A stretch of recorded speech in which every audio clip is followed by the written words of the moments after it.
Welcome back to the channel, everybody. Got some really big things to talk about today. We're going to be talking about streaming in the music industry. We're going to be talking about entrepreneurship in the music industry. Of course, some NFTs, and then we got some global things that we really have to look at. I know it's boring, but it is so important, and this is why NFTs and crypto and everything is so important. Of course, we're going to start right here in music with streaming. This article from The Guardian, odds are against you, the problem with the streaming music boom, okay? And I'm not even gonna read all this, I just got some select stuff for us right here, okay? Big music companies have been able to use their muscle to strike increasingly advantageous deals on royalties from streaming and leading platforms such as Spotify. The top 1% of artists account for 80% of all streams, and that 10% account for 98% of all listening by fans. Reading on. And of the most popular tracks, big music companies own the rights to 3 times as many among the top 10% as those owned by independent labels. Listen, this sounds exactly like the wealth distribution in America, the world even. This reminds me of the idea that like Amazon sells 90% of products to everybody, right? They're totally taking over. This is the same type of thing, and we should want freedom of choice, freedom to go shop at places. We should have the ability for our music to be listened to. The third-party middlemen are totally ruining this business, and the majors are ruining this business, okay? And so moving on to entrepreneurship, because look, streaming's not going to help us. It's just not viable, right? So this says the pandemic made one thing clear to most musicians. Streaming services isn't a means to support them. Carrying on with our theme from before. With concerts returning, indie artists have some catching up to do, beginning by implementing music NFTs. Now I want to stop here. Concerts are sort of returning, but most major concerts are canceled into next year anyway, and once they start performing online for 30 to 50 million people at one time, it just doesn't make sense to go on tour. Furthermore, climate change narratives, touring's done. I don't know how else to say it.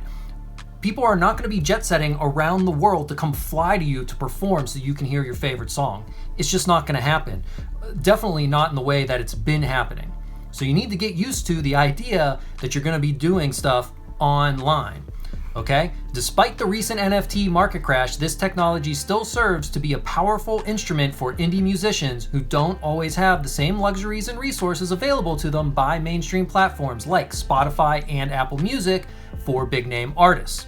Okay, here's the thing. The NFT market crash. I don't really think that it crashed. NFTs are still selling for ridiculous amounts of money. You have to understand, you can't think in terms of dollars. You have to think in terms of the cryptocurrency that is being transacted, okay? There are NFTs on average selling for a couple of Ethereum. Now, a couple of Ethereum is like $10,000 or plus, right? But you got to get rid of that dollar value. It's just a couple of Ethereum, right? If in a couple of months, Ethereum crashes, okay, and it's worth half of what it is now, your NFT is still worth 10 Ethereum, right? And somebody is still willing to give you 15 Ethereum for it. It has nothing to do with dollar value and everything to do with Ethereum value. NFTs are becoming a store of value, okay? It's pretty crazy, JPEGs and whatnot, which is why we got to get music out there. It's way cooler, way more interactive. When musicians and producers took to social media to keep their careers alive, hosting virtual concerts and regular content drops, it wasn't long before platforms like Facebook and Spotify began implementing methods to monetize these events, which seems like a good thing. But as one artist after another found out, their annual income from these streaming services was in the very, very low 3 figures. Okay, it's just not sustainable. And this is a quote from the guy that started Rocky, which is a NFT music rights selling platform. You should definitely check it out. It's a pretty cool platform. But looking beyond the platforms, according to the Ivers Academy in the UK, 8 out of 10 musicians earn less than $300 a year from all the major streaming services like Spotify and Apple Music. You guys, I don't know, like, you can think about getting your streaming numbers up, but like, you need to get them up by a factor of 10 million. Okay? I don't know what you're doing right now in streams. If you're doing, 50,000 a month, that's cool. You still need to be doing at least 1 million if you want to be making decent cash over the course of a year. The music industry is controlled from the top at the expense of indie artists and in favor of big corporations and platforms who decide which artists get signed, promoted, and pushed into people's Spotify suggestions. It's corrupt. I don't know how else to put it. These big platforms, which almost invariably reward clicks on the tracks, often neglect the true fandom experience. This article is just making a really strong case for NFTs. Okay, cool. So that's the end of this one. Now, the next thing I want to show you is the other side of things, right? So over here, opinion. Who really wants corporate NFTs? Here's another article telling us NFTs are trash. People don't want anything to do with them, right? And we come down here and we see this. For many fans, NFTs are still tainted by their association with energy-intensive proof-of-work blockchains. But they all have iPhones that require way more power than mining cryptocurrencies. Not to mention what your battery is made out of inside your smartphone and how they get those materials. This narrative is meant to hurt independent artists. Just like that thing that they're trying to do with reporting $600 through Venmo and Cash App and Zelle, all that stuff, that is all meant to hurt you, okay? Blockchain and cryptocurrency offers a solution outside of the normal systems of control. And let's take a look at these normal systems of control. So we have this article just dropped, okay? Leaked records open a Pandora's box of financial secrets. Basically, we're discovering, or some people are discovering for the first time, that the world's elite leaders, billionaires, innovators, everybody is basically extremely corrupt, okay? Of course, all you'd have to do is look around and you probably notice this. Now, another big thing that's happening right now is this. Facebook, Instagram, and WhatsApp are all down. Facebook is approaching 24 hours of being down. We also have, didn't pull it up, but I wanted to talk about it, out of China. This situation with Evergrande is a really big deal. They've halted trading on the stocks for Evergrande, okay?